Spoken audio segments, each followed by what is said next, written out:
todos los días amanecía con el corazón en la mano. We have therefore made the assessment that hemos llegado a la conclusión de que el COVID-19 puede considerarse una pandemia. ¿Saben qué es lo que tenía que pasar? ¿Qué es lo que tenía que hacer? ¿Con quién tenía que conversar? Quédate en casa. Y ahí yo creo que es hacer lo imposible posible.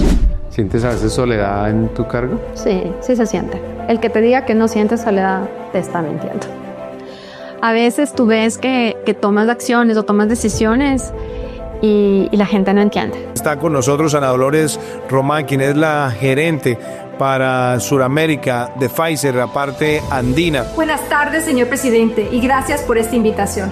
Y uno tiene que primero ser muy ecuánime. Yo siempre digo, lo que piensas, dices y haces.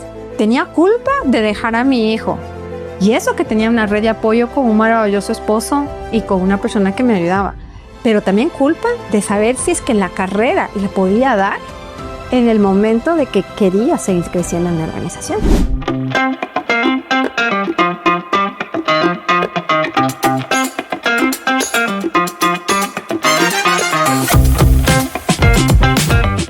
Este episodio es de esos que te sacuden, que te hacen cuestionar lo que creías sobre liderazgo, ambición y culpa. Y por si fuera poco, también te ponen frente a una verdad incómoda. El poder no se regala, se toma. Aceptémoslo, liderar no es para todos, requiere ambición. Pero no de la que te estás imaginando que aplasta a todos, sino de la que construye caminos donde no había, de la que desafía, toma riesgos y también te permite asumir el peso de decisiones difíciles. Y es que ser líder ya es un reto. Imagina lo que significa para una mujer, porque el mundo empresarial sigue esperando que las mujeres sean brillantes, pero sin alardear, firmes, pero sin parecer demasiado duras, exitosas, pero sin incomodar. Y yo con todo esto me comienzo a preguntar, ¿hasta cuándo? Pues bueno, en el episodio de hoy vamos a hablar de ambición sin culpa, de liderazgo con impacto, de cómo cambiar las reglas del juego sin pedir permiso, sobre las mujeres detrás de la pandemia, el baile, una superabuela, un libro fascinante, la historia de Pfizer, la chispa contra el cansancio, la soledad, lo que hubieran querido saber antes de liderar y bueno, mucho más. Prepárate. Nuestra invitada de hoy se llama Ana Dolores, es ecuatoriana, la primera invitada de este país en nuestro podcast. Y en Pfizer además es la presidente para la región andina. Ah, se me olvidaba, es autora de un libro que salió recientemente llamado Una líder posible. Pues imagínense que ella llegó a ese cargo en febrero del 2020. Imagínense, ya se percataron, por supuesto, a dónde va mi primera pregunta y el reto que debía asumir. Pues bueno, antes de conocer esa respuesta, el lugar donde grabamos el episodio es en una sala de Pfizer en Bogotá, que es la réplica de la sala de Nueva York donde se tomaron todas las decisiones más importantes y las acciones más relevantes cuando se desarrolló la vacuna. Bueno, te cuento que a mí el 20 de febrero del 2000, no me acuerdo, 19, me nombraron 3 semanas antes de que la pandemia empezara. Yo estaba en la Gerencia General de Ecuador, Perú, Bolivia y participé en un proceso de crecimiento dentro de la compañía. Y en ese momento nadie sabía qué iba a pasar. Entonces yo estaba acá, conociendo a la gente. Yo soy una persona que me gusta trabajar de una manera muy colaborativa con las personas. Y en ese momento, 3 semanas más tarde, se hace el anuncio de que existía una pandemia. Pero todavía no se sabía mucho qué es lo que estaba pasando. Bueno, en ese momento, la anécdota primera es que mi marido me llama y me dice, oye, están cerrando algunas fronteras, regresa a Ecuador. Yo, ¿qué es esto? Pues recibo una llamada de la compañía y la compañía nos dice, tenemos que hacer un town hall con todas las personas, como todas las compañías hacían, de que teníamos que tener cuidado porque una pandemia venía. Y pues así se dio. Regresé a Ecuador y días más tarde empezó todo el proceso de la pandemia. Pfizer, como una de las compañías de investigación y desarrollo, tomó la decisión de investigar vacuna para esa problemática tan grande que afectaba a toda la humanidad. 9 meses más tarde, pero ya todos cerrados, 9 meses más tarde sale una vacuna, la primera vacuna de plataforma mRNA de Pfizer. Y pues empezamos a todo ese proceso de traer la vacuna a todos los países del mundo. Yo no me imagino lo que haber sido ese nivel de, por un lado, estrés, pero por el otro lado también de pronto un poco de emoción por lo que uno estaba tratando de lograr, impactar y transformar vidas, ¿no?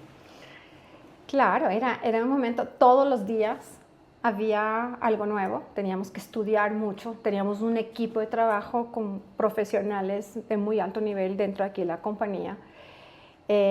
Icónicamente éramos 4 mujeres las que trabajamos y siempre he hablado que las mujeres detrás de la pandemia. Y para mí eso era tremendamente importante porque primero, nunca había trabajado de la mano con las 4. Yo estaba en Ecuador, ellas estaban acá, toda la compañía estaba acá y todo se manejaba con unos lineamientos muy claros desde la organización. Imagínate lo que era crear equipo, una persona nueva de otro país, manejando una operación que no conocía, manejando un mercado, un sistema de salud que no conocía, desde la distancia y desde esa virtualidad en la cual todos nos vimos inmersos. Entonces, todos los días había algo nuevo. Y mi misión era lo más rápido poner a la disposición de la humanidad en Colombia, pues de todos los pacientes en Colombia, la vacuna lo más rápido posible, porque cada día había más muertos. Y sabíamos que a través de la ciencia, a través de toda la investigación clínica, que fue rapidísima, 9 meses, como te menciono, poner a la disposición era algo insólito. Todos los días amanecía con el corazón en la mano, sabiendo qué es lo que tenía que pasar, qué es lo que tenía que hacer, con quién tenía que conversar, interna y externamente. Y ahí yo creo que es hacer lo imposible posible. Y ese es uno de los lemas que nos hablaba siempre nuestro CEO. Y lo que tienes aquí dice breakthroughs that change patients' lives. Y es innovaciones que cambian la vida de los pacientes. Y eso es lo que logramos a través de la ciencia. Y me alegro haber sido parte de un equipo maravilloso, de un equipo de trabajo muy comprometido. Y hay un montón de anécdotas. Vamos a conocer unas anécdotas fascinantes de Ana Dolores. Y quiero arrancar con un mensaje que tiene en su libro. Dice algo así: no hay vuelta atrás de estos tiempos. Siempre nos hemos ocupado de todo, haciendo malabares entre casa y trabajo para alcanzar lo más cercano a la perfección en cada ámbito. Pero ahora el mundo finalmente puede evidenciar. A partir de la pandemia del coronavirus, incluso se crearon memes que decían: ahora sé lo que hace mi mamá todo el día en casa. Estos tiempos visibilizaron nuestras batallas diarias y al hacerlo de algún modo también nos empoderaron, porque hoy tenemos más derecho que nunca a levantar la voz. Hoy disponemos de más poder de negociación, tanto en la casa como en la oficina. Pues ahora sí, vamos a esas situaciones que realmente retan a cualquier líder. Sí, bueno, hay algunas anécdotas. Una anécdota era que primero, pues nunca, era muy cerca de diciembre cuando nosotros estábamos ya en el proceso de poner a la disposición de muchos de los países de América Latina, entre esos Colombia. No existieron vacaciones, no existió Navidad, fin de año, nada. Estábamos totalmente comprometidos de sol a sol 24/7 para traer la vacuna en todos los lugares donde estábamos, pues los colegas de Pfizer. Esa es una. Entonces yo me acuerdo que era uno de los sueños lo más rápido posible.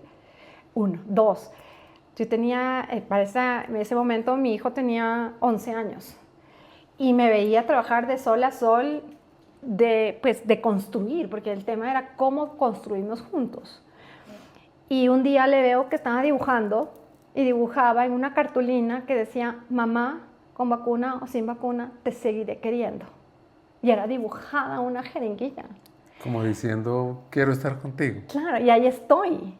Entonces, eso tal vez fue un motor también muy importante, porque detrás de cada persona había una historia, una familia. Y a veces parece un sueño, pero ese trabajo de manera colaborativa, y día que uno se levantaba y se caía, pero nos levantábamos. ¿Cómo el poder de la resiliencia, apoyándonos, hablando, conversando, sabiendo el valor de cada una de las personas que estábamos trabajando, sabiendo que cada una de las personas que estaba en el mercado, afuera del mercado, podía de alguna u otra manera apoyar en ese momento. Entonces era increíble. El día que nos dijeron como organización que teníamos la oportunidad de sacar una de las primeras vacunas a disposición, porque obviamente habían vacunas a disposición de muchos otros laboratorios, era muy emocionante, porque detrás de eso había vida. Entonces, cuando uno impacta, es un propósito. Y yo creo que cuando uno trabaja también enfocado con un propósito, en donde está esa misión de la compañía, que se une con tu misión y los valores, tú te vuelves mucho más fuerte, más sólido, y a pesar de la adversidad, sacas adelante toda la garra. En mi tierra decimos ñeque. Las ganas. Liderar en tiempos de presión es como vivir con adrenalina corriendo por las venas constantemente. La meta siempre está clara. Lo que pasa es que el camino exige resistencia, estrategia y sobre todo la capacidad de sostener a otros cuando el desgaste pesa. Dostoyevsky decía que cada uno es responsable de todos. Y ahí está la clave. Un líder no solo impulsa resultados, también carga con la energía de su equipo. Saber recargarse no es un lujo, es una necesidad. Ahí se juega el verdadero liderazgo. Y te pregunto a ti, ¿cómo encuentras esa chispa cuando el cansancio aprieta? ¿Y cómo lo hace nuestra invitada de hoy? Pues otras anécdotas. Yo creo que en la pandemia todos tenemos anécdotas, ¿no? Con mis hijos pequeños lo que hacíamos era, mamá, yo quiero jugar en el balcón con un poquito de agua, y obviamente buscábamos una piscina de plástico y todas las piscinas estaban agotadas. Entonces hacíamos, pues, sembrábamos con mi marido, sembrábamos tomates y uchuvas, y lo que hacíamos era tener un poco más de contacto con la naturaleza. Y también yo creo que la pandemia nos trajo algo muy interesante, y es tal vez el valor de la familia, y eso creo que era lo que a mí me recargaba muchísimo. Hay algo muy latino en lo que dice Ana, y creo que el mundo entero debería tomar nota. La familia, más allá de ser un lazo de sangre, es nuestra mayor ventaja competitiva. Virginia Gutiérrez de Pineda, pionera y experta en el tema, lo tenía clarísimo. La familia, más que el núcleo de la sociedad, es el motor que impulsa todo lo que hacemos. Crecimos sabiendo que no estamos solos, que el éxito no es solo personal, sino compartido. Mientras que en otros lugares todo se enfoca en el individuo o la individualidad, nosotros, los latinos, podemos encontrar fuerza en lo colectivo. Porque piensa un segundo, al final del día, cuando las cosas se ponen realmente difíciles, lo que realmente sostiene no es el título ni el cargo, ni la cuenta bancaria. Es la gente que tienes cerca, la que cree en ti y te empuja a seguir. Pues, con esta introducción conozcamos a otra abuela maravillosa, la de Ana, que también fue pionera. Bueno, te cuento un poquito. Yo soy ecuatoriana, como puedes escuchar en mi acento, y mi abuela, tal vez en Ecuador es un poco más tradicional, digamos, y más aún en 1910 y 20. Mi abuela quería ser médico y decidió que le iba a contar a su papá y le iba a decir, ¿sabes qué? Yo voy a estudiar medicina, para mí la medicina es mi sueño, mi propósito. Y pues mi bisabuelo le dijo que no. Le dijo que no, que ella tenía que quedarse pues en las funciones o en una carrera un poco más orientada a la mujer. Y mi abuela dijo, no, yo contra todo salgo de mi ciudad, una ciudad mucho más pequeña que se llama Latacunga, y se fue a una ciudad intermedia a estudiar medicina. En contra de todo. O sea, ¿y tus bisabuelos le pagaron algo o ella sola fue y se buscó? Obviamente, seguramente ya como le vio tanto además tomar mi bisabuelo, pues no le quedó otra que obviamente apoyarla. Pero muy difícil, porque ella salió de su ciudad natal, se fue a una ciudad intermedia y tomó la decisión de estudiar de principio a fin una carrera entre dos ciudades para lograr cumplir su meta. Y es muy lindo porque ella es una de las primeras médicas del Ecuador. Y lo que a mí me enseñó, primero yo, ¿cómo me acuerdo de ella? Yo me acuerdo, ella junto con mi abuelo, los dos médicos, se conocieron en la Facultad de Medicina en la Universidad Central del Ecuador. Y juntos se graduaron y juntos crearon una de las primeras clínicas en una ciudad pequeña, Ibarra, cerca de la frontera con Colombia. Ok. Y fue muy lindo porque en mi niñez yo jugaba en donde había sido la clínica. Porque la casa, la mitad, y eso que uno tiene las imágenes cuando uno es niño, ¿no? La mitad era la clínica y todavía tenía cerrado, por ejemplo, el quirófano, pero yo jugaba. ¿Tú te metías ahí a ver las operaciones? No, porque ya mis abuelos ya no operaban. Ya mis abuelos ya no operaban. Mis abuelos ya fueron a la parte de la consulta privada, pues. Pero tenían su consultorio y la mitad de la casa tenía lo que habían sido en su momento la clínica, se llamaba la clínica, y la mitad eran los dormitorios de mi mamá y de mis tíos y de lo que yo jugaba cuando era chiquita. Pero seguía el quirófano ahí y seguía el consultorio de mi abuelo. Y yo jugaba ahí, me escabullía entre la mitad del escritorio de mi abuelo y en la mesa donde atendía, y yo me acuerdo que entraban mujeres y hombres y personas de todas las edades, de todas las generaciones, de todos los estratos sociales, con una cara de tristeza y salían con una cara de esperanza. Entonces mis dos abuelos, mi abuela que se lanzó a tomar una decisión en contra de la sociedad, acompañada de mi abuelo, y crearon algo juntos para que sean para beneficio de los pacientes. E increíblemente yo ahora trabajo para los pacientes, sin ser médico. Entonces, creo que todas esas historias digamos, de enfoque, de que tengas un sueño, de cumplir una historia, de cumplir tu propósito, es algo que a mí me motiva mucho. Y para mí, mi abuela, hasta el último día de su vida, yo la vi estudiando, leía sus libros de medicina, era súper enfocada en qué es lo que había de actualidad en la parte médica, y para mí eso era una cosa muy linda, una persona mayor que sigue estudiando. Y tengo otro ejemplo lindo, mi papá. Mi papá tiene ahorita 77 años, pues hace 2 años se acaba de graduar de abogado. También tomó la decisión. Es economista, pero toda su vida quería ser abogado.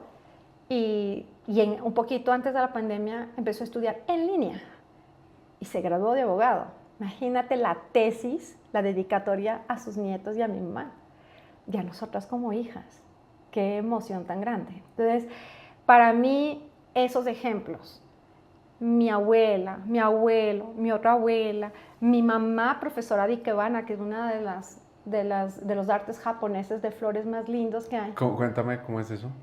Ikebana es un arte de desarrollo de la flor, en términos de diseño, pero muy, muy alineado a lo que es la cultura japonesa.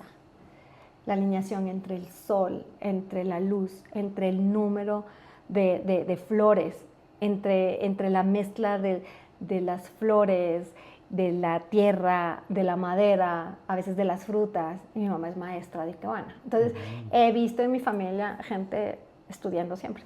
Yo, les confieso, no sabía nada de Ikebana y me puse a investigar y descubrí algo fascinante, porque es que más que un arte floral es una forma de meditación en movimiento. Nació en los templos budistas del siglo VI, donde los monjes ofrecían flores como símbolo de gratitud y conexión espiritual. Y ahí, cada tallo se coloca con intención y cada espacio vacío tiene un gran significado.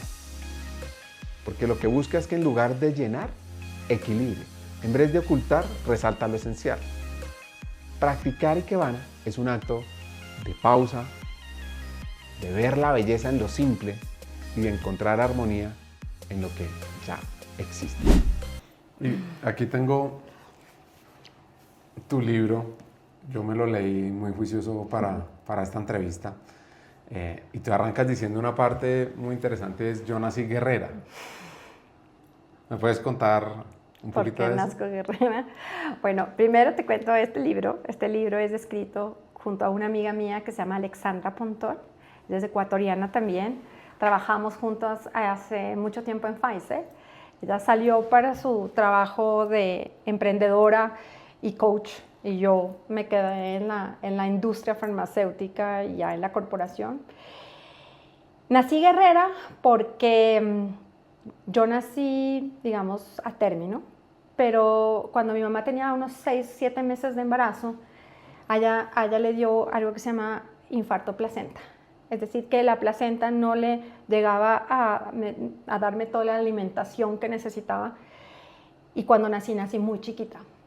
Entonces yo nací primero un día muy especial. Yo nací un 6 de diciembre, que son las fiestas de Quito. Nací bailando. Y en ese sentido, pues, fue muy difícil, porque el parto de mi mamá fue un parto en un día de fiesta donde no habían tantos médicos y mi mamá se empezó a sangrar porque tuvo un estallido del cuello del útero. Salí yo, guerrera, con 2 libras, casi 3 libras, muy chiquita. Salí y mi mamá, gracias al apoyo de mi abuelo, que entró justamente en la cirugía, en el parto, le ayudó al médico que le estaba tratando y sacaron adelante a mi mamá. Entonces yo siempre digo, yo nací guerrera.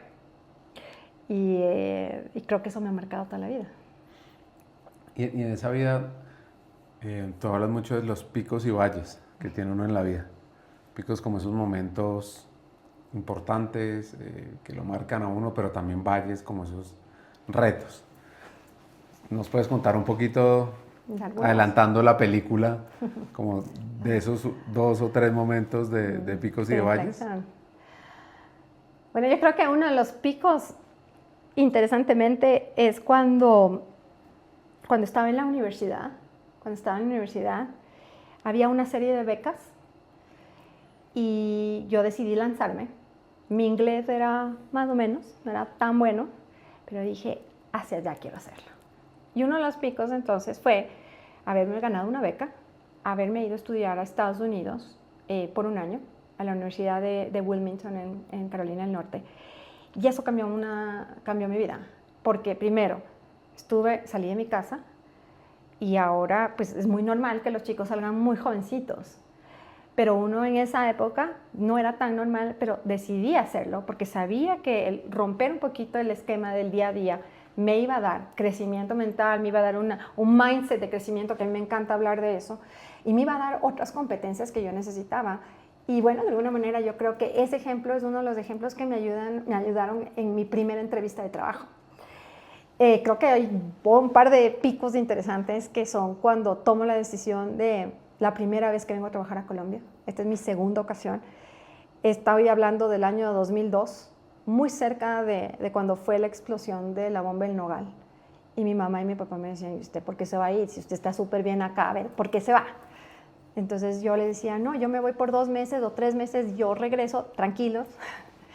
Pero quería conocerme, quería aprender, quería salir del mundo pequeño que tenía de mi ciudad para que mi mente se expanda. A pesar de ser un país muy vecino, ser país bastante similar en muchas cosas, yo dije, no, me lanzo. Esos 3 meses se convirtieron en 3 años y me casé hasta con un colombiano. Es decir, siempre estoy unida a este país. Y el nacimiento de los hijos. Ese es otro de los momentos divinos. Entonces yo creo que la vida es un compendio de cosas. Cómo eres tú, las competencias que tienes, las capacidades, que te marca el nacimiento de los hijos, ese matrimonio. Y bueno, y valles, siempre hay un valle, y yo creo que uno de los valles, de los picos y de los valles, pues cuando murió mi abuela, que te cuento, fue muy duro. ¿Eso cuándo fue? Ya son como 20 años. Pude estar los últimos días, pero para mí fue duro, o sea, pero estuve ahí sentada, acompañando, y bueno. Ahora vamos a seguir con la historia de Ana. Cuando era chiquita, cuando era una niña, los números eran su juego favorito. Tenía una caja registradora típica del supermercado y ahí le permitía jugar a vender y comprar cosas. Lo que pasa es que ese sueño cambió a después ser banquera, incluso pensando estudiar economía. Con el tiempo terminó en administración de empresas y una de las clases que más le gustó era mercadeo. No solo por la parte creativa, sino por uno saber cómo conectar con la mente humana. Ella quería estar cerca de la gente, creía que impulsar metas, conectar con las personas era la clave. Los números seguían ahí, claro, pero con un propósito más humano.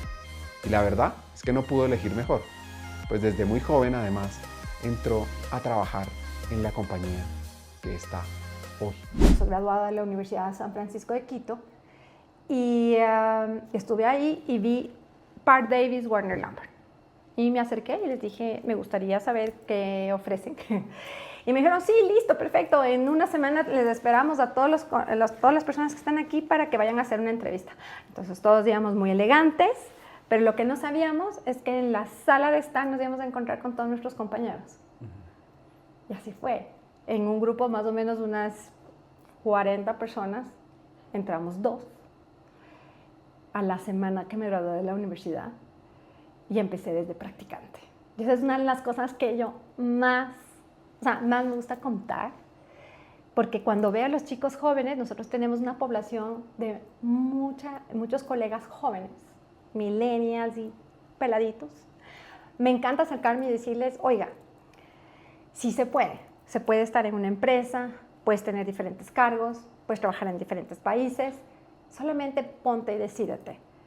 Y a veces les digo, oiga, si usted quiere salir a otro, cuénteme por qué. Y siempre busco motivarles para que se den una oportunidad de trabajar en una empresa y que tengan estabilidad. Pues yo este año, Dios mediante, cumplo 30 años en esta compañía. Más de la mitad de mi vida he estado en diferentes países, en diferentes posiciones, y ahora tengo el honor de manejar la operación de Colombia. En su libro, ella menciona lo siguiente. Tiene un capítulo que se llama El poder de asumirnos ambiciosas. Y dice que la ambición es un deseo ardiente de conseguir algo. Poder, riqueza, dignidad. Un deseo vehemente con empuje. Cuando un hombre se describe como ambicioso, la recepción general es positiva. Se le ve como algo admirable. Y cuando lo hace una mujer, la connotación suele ser negativa. Por alguna razón, se piensa en ella como alguien sin límites para lograr lo que se quiere. Y esta distinción resulta extraña, ya que tanto hombres como mujeres debemos ser ambiciosos por naturaleza. De lo contrario, no lograríamos conseguir lo necesario para sobrevivir.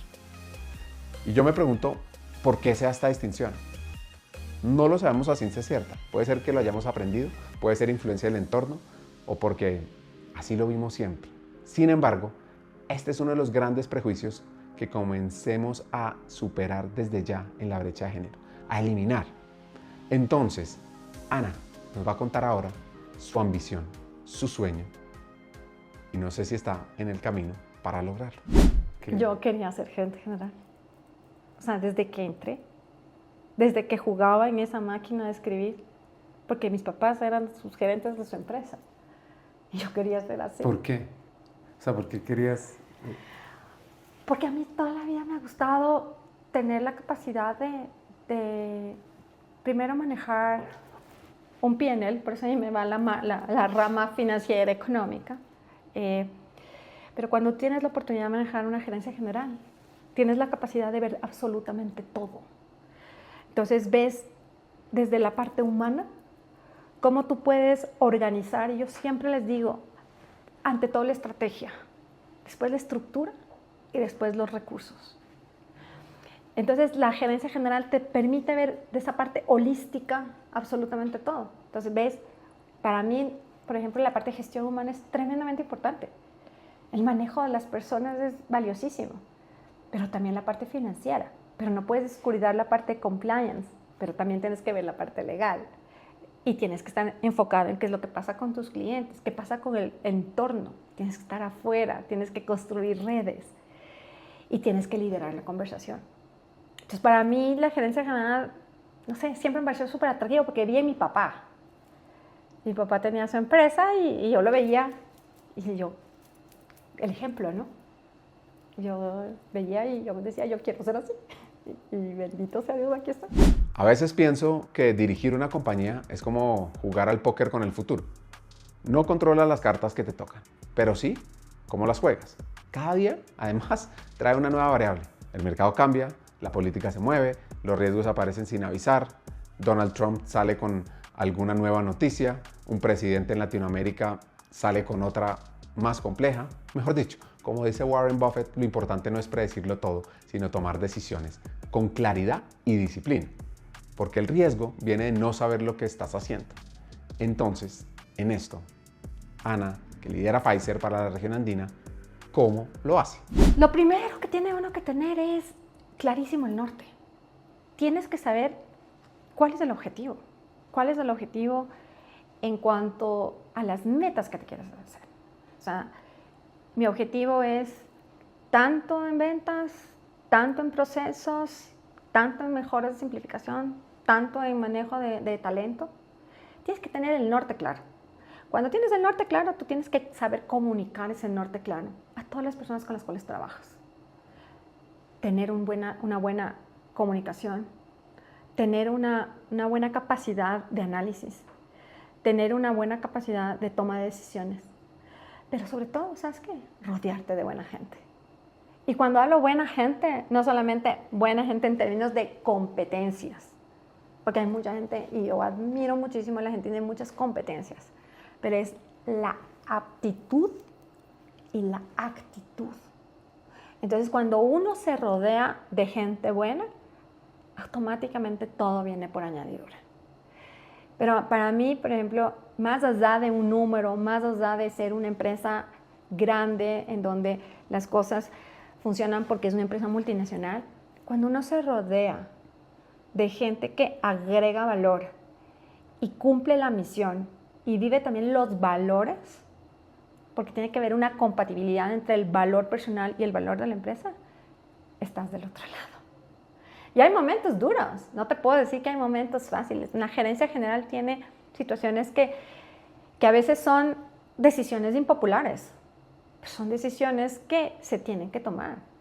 Y esas decisiones, pues, tienen que tener un fundamento pensando en el corto, mediano y el largo plazo. Es lindo. No sé si te ha pasado en tu camino del liderazgo, que hay unos momentos en los que miramos atrás y pensamos, si hubiera sabido esto antes. Pero es que el crecimiento no es solo acumular experiencia, es reconocer en qué momentos nos faltó visión, madurez o incluso conocimiento para impactar de verdad. Le pregunté a Ana si hoy volviera a esa gran primera oportunidad, ¿qué haría diferente? ¿Qué decisiones tomaría con la sabiduría que el tiempo y los aprendizajes le han dado hasta ahora? Yo creo que hay dos cosas, ¿sí? Uno es cuando uno va creciendo en una organización, indudablemente a veces te quedas con lo que antes tenías que hacer. Entonces no das el salto tan rápido. Entonces, por ejemplo, si eres gerente de producto y después eres gerente de unidad de negocio, tú sigues manejando la unidad de negocio, que es tu nuevo rol, con una visión de gerente de producto. Entonces, ¿qué desafíos tienes? Por ejemplo, manejar equipos. Empiezas a manejar equipos y es muy diferente ser un contribuidor individual que manejar equipos. Dos cosas completamente diferentes. Porque puedes ser un contribuidor individual, pero tener influencia. Pero otra cosa es que, insisto, lo más importante es el manejo del recurso humano. Entonces, si es que tú te quedas en el pasado ya con un rol nuevo, estás fregado. Y eso definitivamente puede pasarte en el micromanagement, porque a mayor, digamos, crecimiento, tienes que ser más estratégico y menos operativo. Entonces uno tiene que aprender a soltar, aprender a delegar. Y ahí es cuando uno, a veces con caídas, con golpes, con tropiezos, aprende. Entonces yo tenía un jefe que me decía, el crecimiento duele. Y de verdad que duele, pero hay que tomarlo con aprendizaje. Pero ese entonces uno. Y como hemos hablado, creo que la comunicación es súper importante. La claridad, la asertividad. Cuando estaba preparando la entrevista me puse a revisar el libro y hay una cifra que me impactó, que dice que según estudios el 90% de las mujeres, o sea, 9 de cada 10, han sentido culpa en las últimas 24 horas. Y ellas escriben que por alguna razón parece que todas las mujeres sufren de ese sentimiento, en mayor o menor medida, pero lo experimentan. No en vano, este libro tiene una hashtag que es #alertaculpa a lo largo de los distintos capítulos. Y ella dice que entre nosotras suceden cuestiones diversas. Alexandra siente que en los últimos tiempos cada vez tiene menos culpas. Hay algo de ir creciendo y madurando que sin duda ayuda, o quizá un trabajo personal y autoconocimiento la ha llevado a eso. Y Ana Dolores, en cambio, siente que la culpa se ha intensificado notablemente con la maternidad. Desde entonces se ha entrelazado un poco con su trabajo, donde está aprendiendo a decir que no sin sentirse culpable. La culpa es un sentimiento que surge a partir de un pensamiento. Es un mecanismo mediante el cual evaluamos nuestra conducta y concluimos que hemos cometido o estamos cometiendo o creemos estar cometiendo un error. Luego de experimentar esa emoción, comienza uno a actuar y a manifestar esos comportamientos. ¿Cómo es esa descripción desde lo que sabe Ana Dolores? Sí, yo creo que hablar de la culpa hay que hacerlo de frente. Pero primero de frente al espejo con uno mismo. ¿Cuál es la culpa que tú tienes? O sea, ¿qué culpa tienes? ¿Por qué te estás sintiendo así? ¿Por qué si uno quiere en su desarrollo laboral, puedes tener un desarrollo profesional, un desarrollo personal, un desarrollo como mujer, un desarrollo en todas las ópticas? ¿Por qué si quieres seguir trabajando después de que das a luz, te mueres de la culpa? O sea, ¿tú sentiste culpa en ese momento? Claro. Decir o sea, ¿qué va a hacer con mi carrera? Yo tenía culpa por dejar a mi hijo, que tenía 4 semanas de nacido, en un país diferente, porque mi hijo mayor nació en Perú. No tenía mi familia, que un tema muy importante es el círculo de apoyo que uno tiene como líder. Tenía culpa de dejar a mi hijo. Y eso que tenía una red de apoyo con un maravilloso esposo y con una persona que me ayudaba. Pero también culpa de saber si es que la carrera la podía dar en el momento de que quería seguir creciendo en la organización. Entonces yo creo que ahí lo importante es cómo balancear cada uno de los roles que uno tiene. Pero también no necesariamente siendo perfecto en cada uno de los roles, porque si no vas a empezar a latigarte en cada uno de esos, y la verdad lo único que haces es tener una muy mala vibra, puedes decir, y no estar disfrutando. Y la culpa, la verdad, hay que enfrentarla, hay que preguntarse, a ver, ¿a qué tengo culpa? ¿Por qué tengo culpa? Pero si yo trabajo y trabajo con ganas, es mi propósito, y apoyo económicamente a mi hogar, ¿por qué voy a tener culpa? Si yo me organizo mi tiempo y estoy con mis hijos en todos los momentos importantes que tienen en su vida. Y así también yo comparto con mi equipo.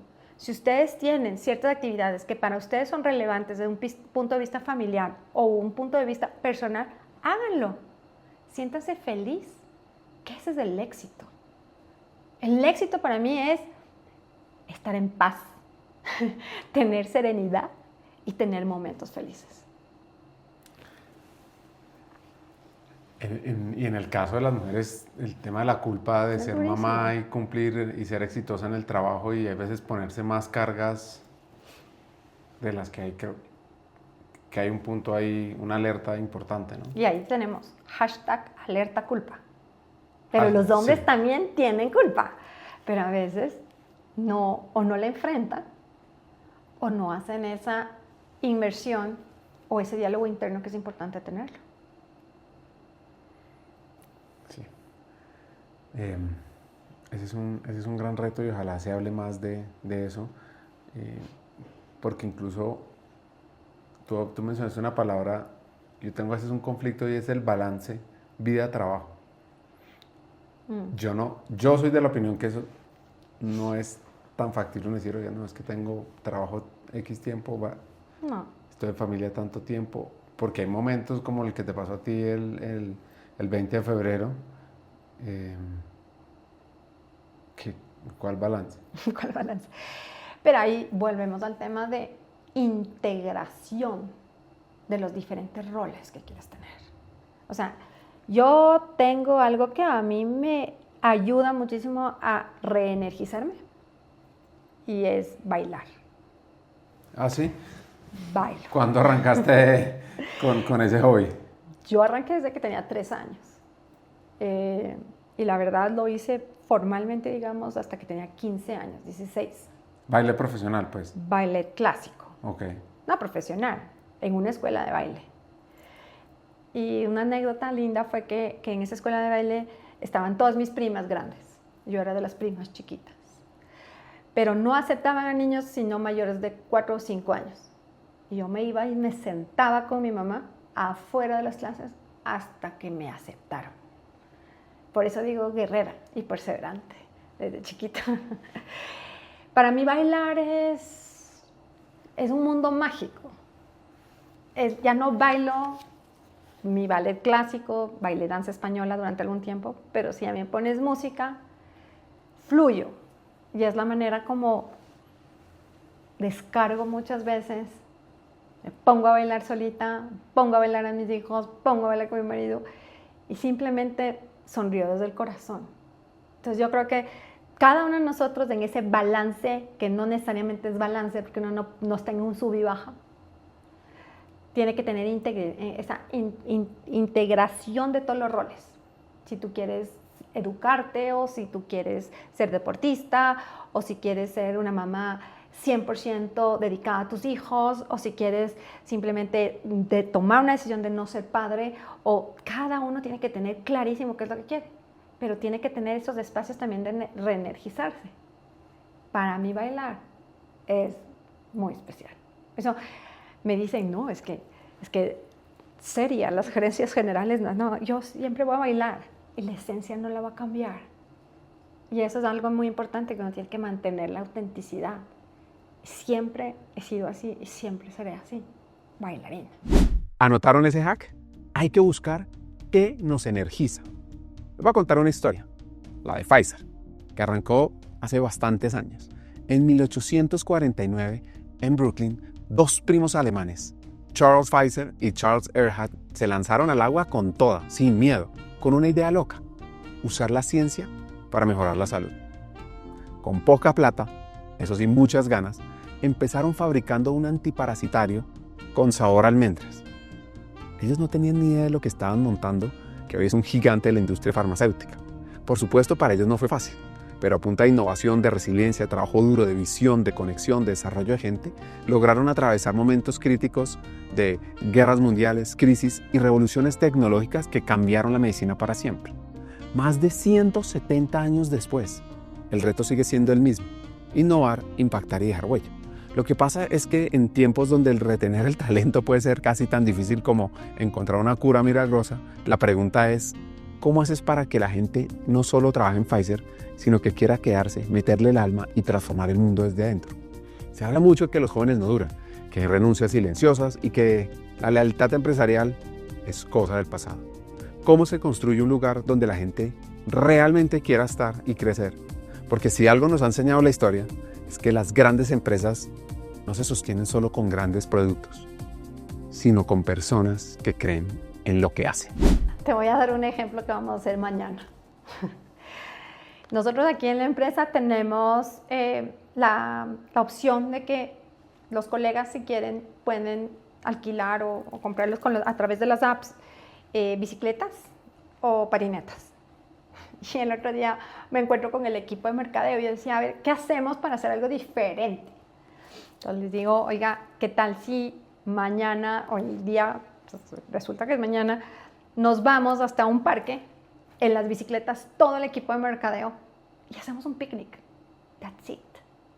No me voy a ir a hablar de cómo está un producto o cómo está el otro producto. Seguramente voy a hablar de, oye, ¿cómo estás tú? ¿Te gustó la experiencia? Todavía no he probado la bicicleta, pero tengo muchísimas ganas porque eso conecta. Entonces, cada persona tiene que entender cuál es su función. Yo creo que a veces las gerencias generales se ven súper lejanas allá en el Olimpo, pero uno tiene que estar cerca. Tiene que conocer a las personas, tiene que entender sus dolores, tiene que tener la capacidad de generar confianza. Y así, ¿cómo se construye? Se conoce con este tipo de cosas, que el desayuno, que el almuercito, que el café. Y bueno, lo de la bici, veamos cómo nos va mañana. Sí. Me parece súper chévere. Y la verdad, o sea, podemos vivir súper estresados o podemos vivir intensa, pero hay una manera de ver las cosas. Yo trato de ver siempre el vaso más lleno que vacío. Esa es mi historia natural. Pero entonces ese tipo de cosas me parece rico. La soledad en el poder no es un castigo, es un privilegio mal entendido. Marcos Aurelius, en medio del caos del imperio, entendió que el liderazgo es en gran parte un viaje solitario, donde él busca refugio en su mente, o decía más o menos así: la soledad, más que un vacío, uno lo puede ver como un espacio para pensar sin ruido, para decidir con claridad, para no depender del aplauso. No se trata de evitarla, sino de aprender a habitarla. Ahí es donde se forja el verdadero liderazgo. Y yo me pregunto, esta ecuatoriana que ha trabajado tanto para lograr llegar a esa posición, ¿cómo siente la soledad en ese rol? Sí, sí se siente. El que te diga que no siente soledad te está mintiendo. A veces tú ves que tomas acciones o tomas decisiones y la gente no entiende. Y uno tiene que primero ser muy ecuánime. Yo siempre digo, lo que piensas, dices y haces. Pero a veces estás solo. Y cuando estás solo, yo creo que lo interesante es buscar pares o grupos de apoyo que están en las mismas. Yo soy parte de un grupo interesante que se llama YPO, en donde a veces tiene unos foros, son foros confidenciales, pero a veces puedes decir, oye, ¿sabes qué? En esta circunstancia me he sentido solo. Y obviamente, pues, nunca te dan consejos, compartes experiencias. Pero también uno tiene que tratar de, insisto, estar más presente, comunicarse más, participar más. Porque además todo lo que uno hace es mucho más fácil si a ti te ven presente en el campo que desde en un escritorio. En un escritorio la cosa no te llega así, no, tienes que estar ahí, presente. No es fácil. No. Y hay días que son súper complicados, pero hay que estar ahí. ¿Y cómo es tu relación con el área de personas? Pues porque este es un podcast además de líderes de talento. ¿Qué mensaje le das a como la comunidad de hackers que están en ese rol? Porque el sueño loco que tenemos es que los futuros CEOs por lo menos hayan pasado en alguna asignación por recursos humanos o por talento. ¿Cómo es eso? A mí me encanta trabajar en temas de talento. O sea, y nosotros tenemos algo muy lindo que es el rol del manager aquí en la compañía. Es decir, que cada persona en un rol de liderazgo, manager de managers, la responsabilidad del talento es del manager. Entonces, sí, si bien es cierto, nosotros tenemos un equipo de People Experience, que se llama acá, en donde tenemos todos los procesos de gestión humana, temas laborales, temas de convivencia, pues el que gestiona en el día a día el talento es del manager.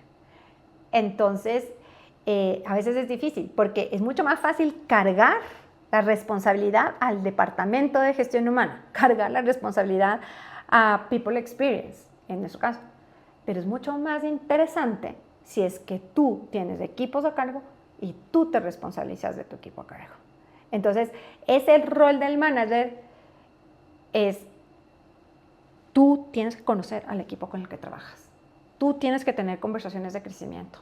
Tú tienes que saber cuáles son los motivadores de cada una de las personas. Por eso yo creo que todo gerente debe ser un gerente de talento. Todo. Tiene que saber. Eso es lo básico. Porque yo creo que las organizaciones las hacen las personas. O sea, tú tienes tu estructura organizacional, tienes tus valores, tienes tus principios, tienes tu footprint, pero a la larga quien pone la impronta son los managers. Y los managers, los gerentes, somos quienes tenemos la responsabilidad de administrar el talento. Pero también cada individuo es el responsable de administrar su carrera, su futuro, su talento. Tener conversaciones, que no siempre son fáciles, conversaciones difíciles. Por eso a mí me parece que todos deberíamos tener en nuestro ADN gerencial talento. Mi relación es súper cercana con el equipo de gestión humana, pero así como es cercana con legal, cercana con finanzas, cercana con regulatoria, cercana con comunicaciones, cercana con todos. Porque si algo creo que a nosotros y a mí particularmente me caracteriza es trabajar de manera colaborativa. Porque si tú tienes las metas claras, los objetivos claros, tienes un equipo muy bueno y tú tienes un trabajo colaborativo, ya está. Sí. Pero la gente, el talento para mí es súper importante. Una cosa que se me pasó preguntarte, y de pronto desviándome de la conversación, fue ¿Qué hiciste el día que te nombraron gerente? O sea, que cumpliste ese sueño de chiquita, de romper hitos también, porque tú no lo mencionaste, pero lograste cosas que pocas mujeres lo habían hecho, o creo que ninguna había sido directora. ¿Qué hiciste? La primera vez que me nombraron gerente fue en mi país. Y eso fue una de las cosas más lindas. Yo trabajaba muchos años, había viajado ya a Colombia, ya a Perú, y quería ser gerente en mi país. Era como un sueño que tenía. Y en esa época éramos muy pocas gerentes mujeres.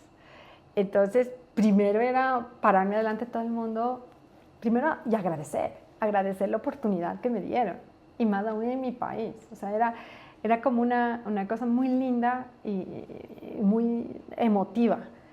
Y después tengo un montón de anécdotas en los primeros meses gerenciales, que fue cuando estaba en las primeras reuniones de la Cámara que tenía. Yo trabajo bastante con gremios, trabajo bastante con directorios, pero cuando me nombraron la primera vez ya de gerente, creo que éramos 2 mujeres, y las conversaciones dentro del directorio eran muy masculinas.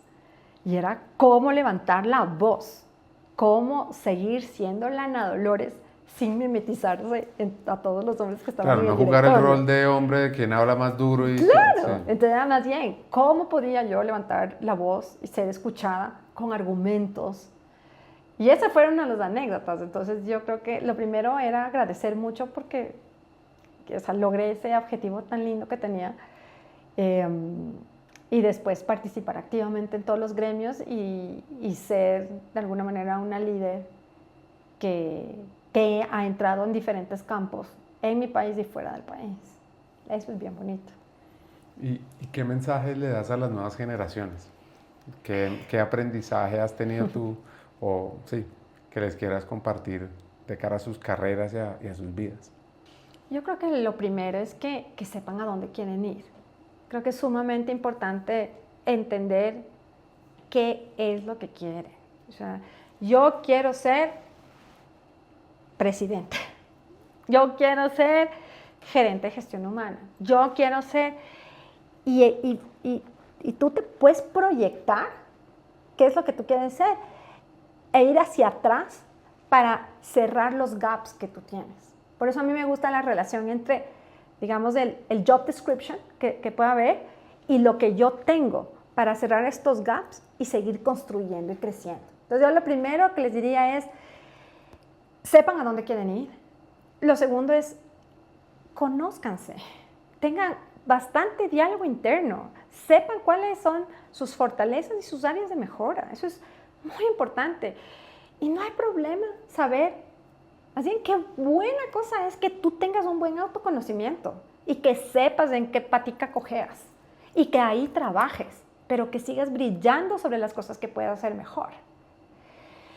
Y que te arriesgues. Yo creo que es la tercera. Que sepas a dónde quieres ir, que te conozcas y que te arriesgues. Porque si te arriesgas, aprendes. Te caes y te duele. Habemos algunas personas que nos cuesta un poquito más el cambio. Yo soy una de esas. Me cuesta cuando digo, ya tomé la decisión. Digo, ¿por qué lo hice? Pero después dices, oiga, me voy para atrás. Y cuando aprendes, dices, vas creciendo como persona. Porque lo más importante en este mundo es ser una buena persona y un buen profesional. Entonces, y que no piensen que mañana van a ser gerentes también. O sea, yo creo que es importante decirles. O sea, yo creo que es importante eso. Cada paso, aprovechen cada espacio, aprovechen de cada jefe, los buenos y los no tan buenos, porque de los dos lados aprendes. Pero paciencia, también les digo, paciencia, coherencia y constancia. Para ir cerrando el episodio, Ana, cuéntanos, ¿cuál crees tú que es el valor que sobre todo las mujeres pueden aportar en esa gestión del talento? Yo creo que el liderazgo con propósito. Creo que las mujeres tenemos algo muy bonito y no es que las mujeres y que los hombres no tengan, sino que es un tema natural. Yo creo que te viene el propósito, uno viene con el esquema, la que quiere ser madre y es un propósito de ser madre. Y cuando uno toma una empresa, quiere hacerlo de la mejor manera. Entonces yo creo que es aprovechar esas competencias de mujer que te hacen única, que tengas la capacidad de comunicarte y de transferir todo el conocimiento que tienes de la mejor manera. Ser humano, porque lo que aprendimos en la pandemia es que somos muy vulnerables y que un día podemos estar y que mañana no podemos estar, y que tenemos que dejar legado, y que aprendamos de los hombres muchas cosas, que aprendamos de los hombres con quienes somos súper complementarios. Yo nunca he dicho es que la mujer es más que el hombre, no, hombre y mujeres somos complementarios, que aprendamos de la capacidad de toma de decisiones, de la capacidad de generar networking, de la capacidad de trabajar enfocado muchas veces en la parte financiera, pero nunca desfocalizarse de lo que es realmente el valor, que es la humanidad. Ana Dolores, te quiero agradecer por habernos invitado a tu casa a grabar el episodio. Y felicitaciones por esa carrera y esos logros. Acá vienen mis 3 hacks. El primero, la culpa estorba, la claridad impulsa. Porque es que liderar es tomar decisiones difíciles. Y en lugar de cargar con la culpa, lo que debemos es usar la claridad para avanzar con propósito. El segundo es, el talento no se gestiona, se potencia. No es tarea de recursos humanos, es del líder. Un equipo que crece cuando la gente se le reta, se le escucha y se le impulsa, es algo que no te vas a imaginar el impacto que puede tener. Y por último, el hack de la soledad. La soledad del líder es real, pero no obligatoria. El poder muchas veces aísla si uno lo permite. Entonces debemos rodearnos de mentes que desafíen, apoyen y eleven la visión, y también buscar la conexión. Muchas gracias por este episodio, lleno de hacks y verdades. Nos vemos en uno siguiente y los espero también en la Academia Hackers del Talento LATAM, aprendiendo para liderar desde lo humano.